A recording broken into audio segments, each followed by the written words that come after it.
ഫെബ്രുവരി 8 വ്യാഴാഴ്ച. ലൂക്ക 11:14 മുതൽ 23 വരെ വാക്യങ്ങൾ.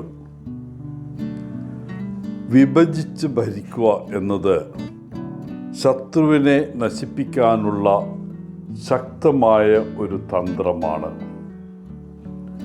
1947 ഓഗസ്റ്റ് 15 ഇന്ത്യ സ്വാതന്ത്ര്യം നേടി. കിഴക്കും പടിഞ്ഞാറും പാകിസ്ഥാനെ ബ്രിട്ടീഷുകാർ ഇന്ത്യയുടെ തോളിൽ നിന്ന് വെട്ടിയപ്പോൾ വിഭജനത്തിൻ്റെ ഭീകരതയോടെ സ്വാതന്ത്ര്യം വന്നതിനാൽ ഒരു ഗർഭഛിദ്രം കൂടിയായിരുന്നു അത്. മാസങ്ങൾക്കുള്ളിൽ കാശ്മീരിനെ ചൊല്ലി ഇന്ത്യയും പാകിസ്ഥാനും ഒരു യുദ്ധത്തിൽ ഏർപ്പെട്ടു.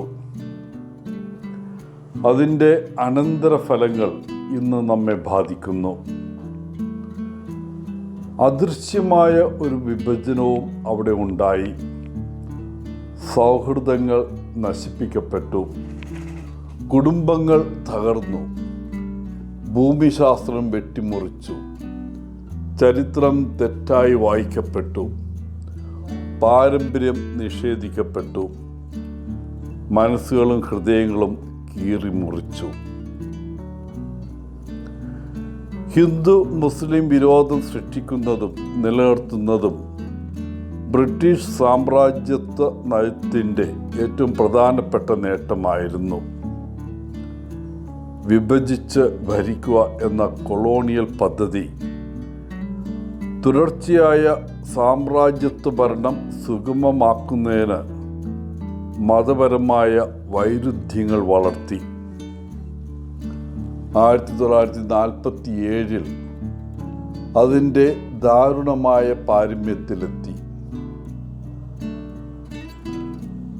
യേശു സ്ഥാപിച്ച ദൈവരാജ്യത്തെ തടയുവാനും പരാജയപ്പെടുത്തുവാനും സാത്താനും അവൻ്റെ അനുയായികളും ഈ രീതിയാണ് ഉപയോഗിക്കുന്നത്: വിഭജിച്ച് ഭരിക്കുക.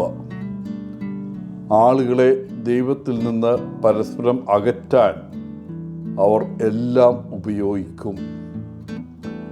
നിസ്സാര കാര്യങ്ങൾക്ക് പോലും ആളുകൾ പരസ്പരം വഴക്കിടുന്നത് കണ്ട് അവർ സന്തോഷിക്കുന്നു.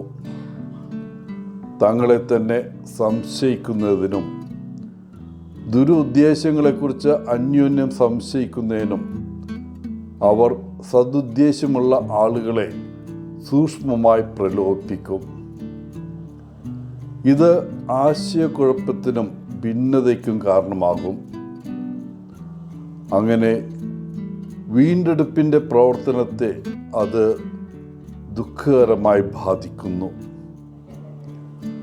ആളുകളെ തങ്ങളുടെ ഭാഗത്തേക്ക് ആകർഷിക്കാനും എല്ലായിടത്തും ദുഷ്ടത വിതയ്ക്കാനുമുള്ള പ്രവർത്തനത്തിലാണ് അവർ.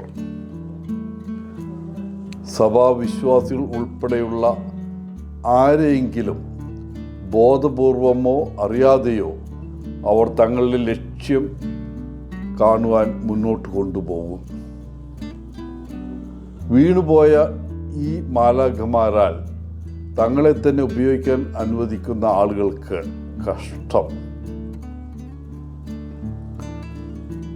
നാം ഭിന്നിക്കുമ്പോൾ സാത്താൻ പ്രവർത്തിക്കുന്നുവെന്ന് നമുക്കറിയാം. സഭയിലെ ആളുകൾ പരസ്പരം നിരന്തരം എതിർക്കുമ്പോൾ സഭ അധികകാലം നിലനിൽക്കില്ല. എന്നിരുന്നാലും നാം ദൈവത്തിന് നന്ദി പറയുന്നു. കാരണം അവൻ ഏതൊരു രാജ്യത്തെക്കാളും ശക്തിയെക്കാളും അധികാരത്തെക്കാളും ശക്തനാണ്. തൻ്റെ സഭയ്ക്കുള്ളിൽ വിജയം വരിക്കാൻ അവനൊരിക്കലും സാത്താനെ അനുവദിക്കുകയില്ല.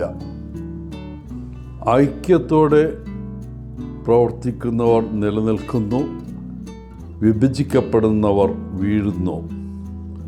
അല്ലെങ്കിൽ ഐക്യത്തിൽ ശക്തിയുണ്ട് എന്നിവ പഴയ മാക്സിമുകളാണ്. ദൈവരാജ്യം പൂർണ്ണമായി സാക്ഷാത്കരിക്കപ്പെടുന്നതിന് നമ്മെ ഭിന്നിപ്പിച്ച് വീഴ്ത്താൻ ആഗ്രഹിക്കുന്ന ശത്രുവിൻ്റെ പ്രയത്നത്തെ തകർക്കാൻ നമ്മുടെ കർത്താവും രക്ഷകനുമായ യേശുവിനോട് നാം ഐക്യപ്പെടേണ്ടതുണ്ട്. പിശാചിന് നമ്മെ വിട്ടു പോകാൻ അവൻ്റെ നാമം മാത്രം മതി. വിശ്വാസികൾക്കിടയിലുള്ള അനൈക്യത്തിനെതിരെ നമുക്ക് കാവൽ നിൽക്കാം. അതിലും പ്രധാനമായി നമുക്കിടയിലെയും നമ്മുടെ ഉള്ളിലെയും ഭൂതങ്ങളെ പുറത്താക്കാൻ നമുക്ക് എപ്പോഴും യേശുവിൻ്റെ നാമം വിളിച്ചപേക്ഷിക്കാം. എല്ലാവർക്കും നല്ലൊരു ദിനം ആശംസിച്ചുകൊണ്ട് ഒത്തിരി സ്നേഹത്തോടെ പോളച്ചൻ CSSR ഫ്രം കേരള.